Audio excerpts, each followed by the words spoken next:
Hi guys, I'm back. So I'm back with some more Finding Freddie episode 3. So I already did 2 of them. So this is the 3rd one. This came out on Friday, and this one's going to be interviewing Freddie.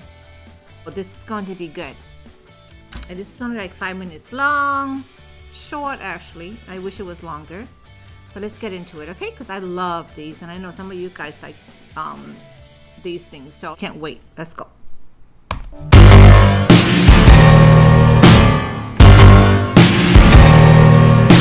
I put my machine in front of Freddie, start the interview, so can we start, Freddie? Oh yes, come on, what do you want to know?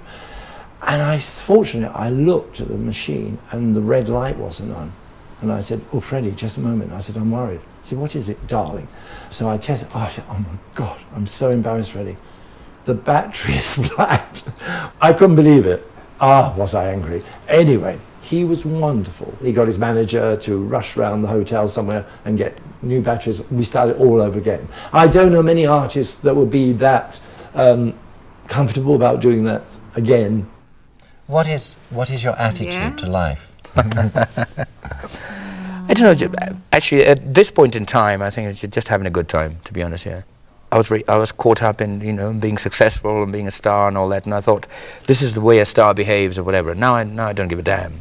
I don't give a damn. I just I want to do things my way, and I want to have fun. I was in Chelsea in a restaurant. I bumped into Freddie with all his friends around him, and he was sitting there with Kenny Everett and people like that.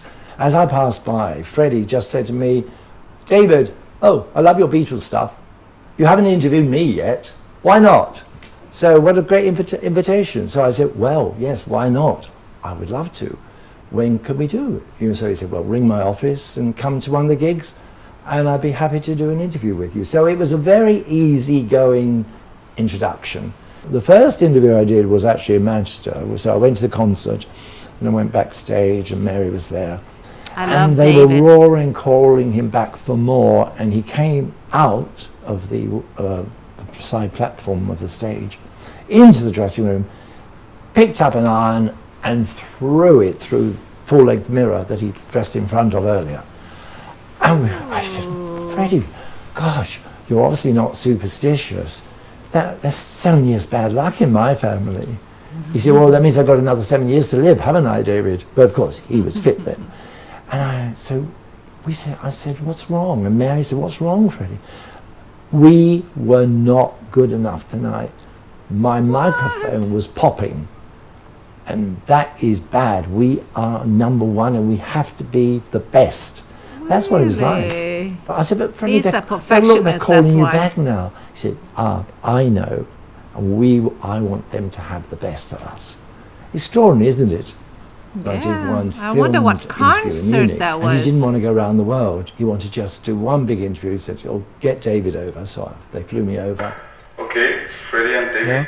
Shoot, David. Shoot, right. Always professional, but very strong-willed. You couldn't tell him what to do. In Brazil, do you have a message for the stations in Brazil? Well, Brazil is... I think we've been there twice, and Brazil is like home. He could get bored. I mean, when we did the one in Munich, they wanted him to say, hello, Hong Kong, hello, Australia, I'll be with you soon, all that. Well, after about doing 4 countries, he'd had enough. And do you have a message for the stations in France? Oh. And he would say, oh, F so-and-so. They said, we can't put that in. And do you have a message for the stations in Mexico? No. And of course the director came and said, can we take that again, please? But you could not tell Freddie what to do. I don't give a No, you can't tell Freddie what to do. His memory is incredible. If you happen to veer into a question you'd asked before, you say, oh, you asked me that last time, David. But on stage you give this impression that you're quite a formidable individual, Freddie. I am. Freddie had this amazing sense of humour, a very camp sense of humour, which was very funny to everybody. He looked for life all the time. Every day he wanted to live life to the full, and he did. I'm not afraid to speak out and say things that I want to do, or do the things that I want to do. So I think in the end, being natural and being actually genuine is what wins. And I hope that comes out in my songs. When I discovered, he told me that things were He was not very well. very natural. But we all hoped, Speaks his mind. there would be some drug come along and save him, like so many people at that time. Yeah.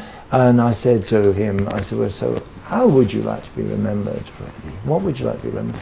And that's what I think the fans picked up on. He genuinely loved the fans. He said, I would just like to be remembered for having brought some happiness into somebody's life. Now, simple, but isn't that is the true man? Yes, well, we better move on.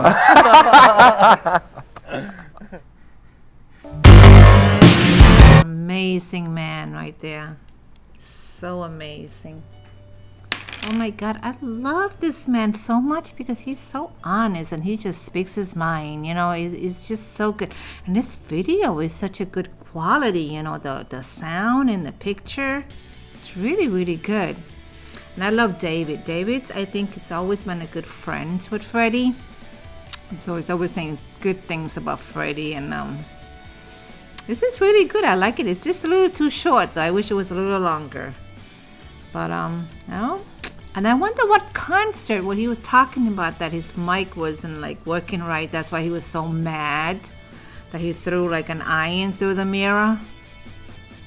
Well, he's a perfectionist, he needs to be perfect and he wants to give his fan 100% in his concert. And we've seen that. I mean, you've seen that in concert where he just gives it, he just gives it all, and it shows. He's just like that. So, oh my God, I love this interview so much, and I can't wait for the next one.